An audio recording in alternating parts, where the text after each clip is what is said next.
Hello students, मैं सुलक्षणा पंचोली आपकी Hindi teacher. आज हम पढ़ेंगे हिंदी व्याकरण के अंदर अध्याय 3 जो कि हमारा संधि है। संधि का अर्थ क्या होता है? मेल, जोड़ना। ये आप अपनी पाठ्य पुस्तक का अध्याय 3 देखिए। इसमें दो चित्र बताए गए हैं, एक ये वाला और एक यह वाला। दो चित्र इसके अंदर बताए हुए हैं। इसमें पहले वाले चित्र में है सूर्य धन उदय। सूर्य धन उदय, जैसे कि यह है सूर्य धन उदय, इसका मतलब क्या हुआ? सूर्योदय। सूर्योदय, इसका अर्थ हुआ है सूर्योदय। ये सूर्य धन उदय, तो सूर्य में जो आ रहा है, सूर्य, सूर्य धन उदय, सूर्योदय। इसी प्रकार से वय धन वृद्ध, वय धन वृद्ध, अर्थात ये बनेगा वयोवृद्ध।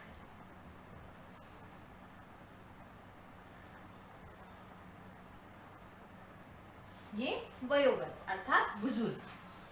अब आपने इसमें देखा अ धन उ को मिलाकर ओ बन रहा है। ये जो है इसके अंदर अ धन उ को मिलाकर ओ बना, जो कि यहाँ पर आया हमारे सूर्यो, सूर्य अ आ रहा है, उदय, तो इसका अ और इसका ये ओ मिलाकर ओ बना, तो यहाँ पर क्या आया? सूर्योदय। इसी प्रकार से वय धन वृद्ध, इसके अंदर ये जो विसर्ग है, विसर्ग, ये विसर्ग कहलाती है, जैसे कि आपने संस्कृत में भी पढ़ा इसको। यह विसर्ग है, इसमें हम व को मिलाएंगे तो क्या बनेगा? ओ। इसके अंदर हमने ये विसर्ग है, ये विसर्ग है वय के यहाँ पर, तो ये विसर्ग में हमने व को जोड़ा तो क्या आया? ओ। तो ये बना वयो वृद्ध। ये वय है, ये विसर्ग के अंदर हमने व जोड़ दिया, ये वयोवृद्ध बन गया।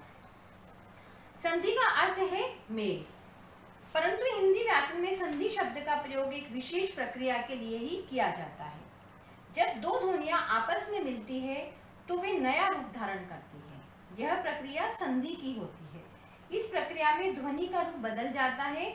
जैसे उदाहरण बताती हूँ मैं आपको, सूर्योदय। अब सूर्योदय में हमने अ के साथ उ मिलाकर ओ बनाया। सूर्योदय में हमने क्या बनाया? अ के साथ उ को मिलाकर ओ बनाया, ठीक है। और इसी प्रकार से ये जो विसर्ग है, ये विसर्ग है, इसमें व मिलाकर हमने ओ बनाया। अ धन उ बराबर ओ, और विसर्ग के साथ हमने व को जोड़ा है तो यह ओ बनता है। तो ये क्या कहलाया? हमारा संधि। यह परिवर्तन जो हुआ इसके अंदर, यह संधि कहलाया। दो ध्वनियों के परस्पर मेल से जो विकार उत्पन्न होता है, दो ध्वनियों के परस्पर मेल से जो विकार उत्पन्न होता है उसे संधि कहते हैं। अब हम पढ़ते हैं संधि विच्छेद, अर्थात कि अलग करना। विच्छेद मतलब अलग करना। संधि करने से बने, जो संधि हमने करी है उससे बने शब्दों को अलग अलग करने की प्रक्रिया को संधि विच्छेद कहते हैं। जैसे शिक्षालय, शिक्षालय का क्या होगा? जैसे कि यह आ गया शिक्षालय, इसका बनेगा शिक्षा धन आलय, शिक्षा धन आलय बना है। इसी प्रकार से परमात्मा, परम धनात्मा, गजानन, गजधनानन, दयानंद, दयाधन, आनंद। अब आते हैं संधि के भेद। संधि के 3 भेद होते हैं: स्वर संधि, व्यंजन संधि और विसर्ग संधि। स्वर संधि, जब दो स्वर आपस में मिलकर, स्वर आप जानते हैं 11 स्वर होते हैं, 33 व्यंजन होते हैं, दो स्वर आपस में मिलकर एक नया रूप धारण करते हैं तो वे स्वर संधि कहलाते हैं। जैसे सूर्योदय हुआ, अब उसका सूर्योदय का हमने संधि विच्छेद किया, सूर्य धन उदय किया हमने, तो इसमें जो क्या आ रहा है? स्वर आ रहे हैं। इसमें क्या स्वर है? अ धन उ बराबर ओ, ये दोनों स्वर है और ये ओ भी स्वर है। तो ये दोनों स्वर में जो परिवर्तन हुआ, इन दोनों के जो मेल से जो परिवर्तन ये आया, इसको हम स्वर संधि कहते हैं। भोजन धन आलय, भोजनालय, इसमें भी अ धन आ बराबर आ होता है। अब संधि के, अभी हमने ये पढ़ा है स्वर संधि। स्वर संधि में क्या है, जब दो स्वर आपस में मिलते हैं और एक नया रूप धारण करते हैं तो वो स्वर संधि कहलाते हैं। अब स्वर संधि के अंदर भी 5 उसके भेद होते हैं, 5 भेद हैं। दीर्घ संधि, गुण संधि, वृद्धि संधि, यण संधि और अयाति संधि। आज हम दीर्घ संधि के बारे में चर्चा करेंगे। दीर्घ संधि में ह्रस्व या दीर्घ, यानी कि उसमें जो स्वर आ रहे हैं, ह्रस्व या दीर्घ अर्थात स्वर अ, ई, उ, छोटा अ, छोटा ई और छोटा उ से आगे, इनसे आगे अगर क्रमशः वही ह्रस्व या दीर्घ छोटा अ, ई, उ आए तो उसकी जगह पर आ, ई, उ हो जाता है। जैसे कि यह अ, ई और उ है। अब इनसे आगे भी अगर यही आ रहे हैं तो इसकी जगह क्या होगा, आ, ई और उ हो जाता है। ये भी स्वर है और ये भी स्वर है। स्वर में परिवर्तन होगा, छोटे स्वर की जगह बड़ा स्वर आ जाएगा।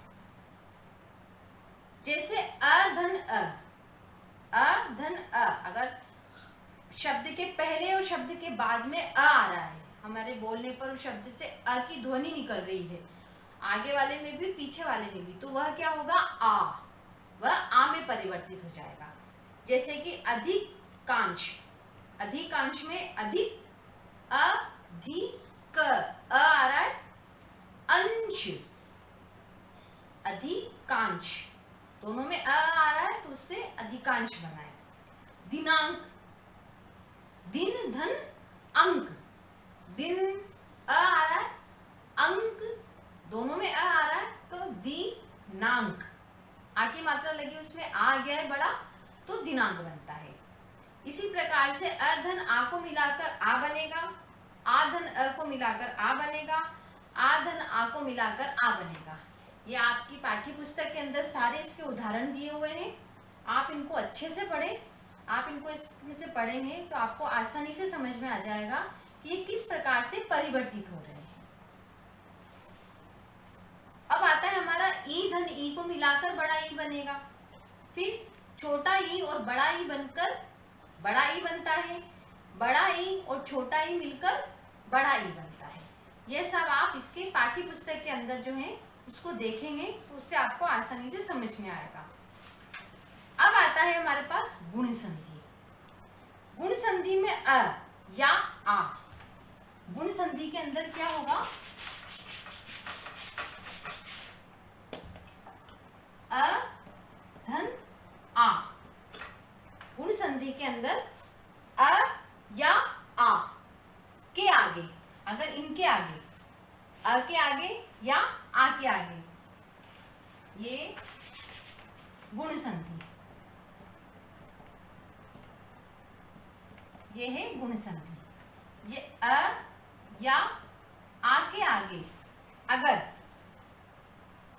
ई, छोटा ई, बड़ा ई, छोटा उ, बड़ा उ, छोटा ई, बड़ा ई, छोटा उ और बड़ा उ, और री स्वर आए, और री, ये स्वर हैं सभी, अगर ये आए तो इनके मेल से उनके स्थान पर क्रमशः ए, ओ और अर होता है।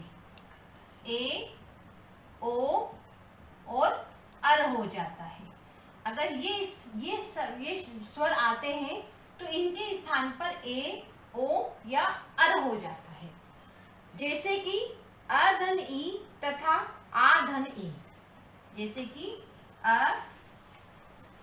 धन ई,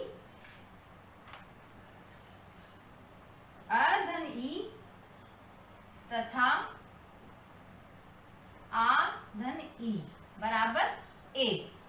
अ धन ई, अ धन ई आ रहा है तथा आ धन ई आ रहा है तो इसको मिलाने से क्या बनेगा हमारा, ये क्या आएगा, ई ए आ जाता है। जैसा कि यह बता रहा है ई, छोटा ई, बड़ा छोटा ऊ, बड़ा ऊ और री के आने, अगर इनके बाद में अगर ये आते हैं, पहले अगर इनके ये अगर आते हैं स्वर इस तरह के, तो इनके स्थान पर ए, ओ और अर हो जाता है। तो ये आया अ धन ई तथा आ धन ई, इसको मिलाने से ए बनता है।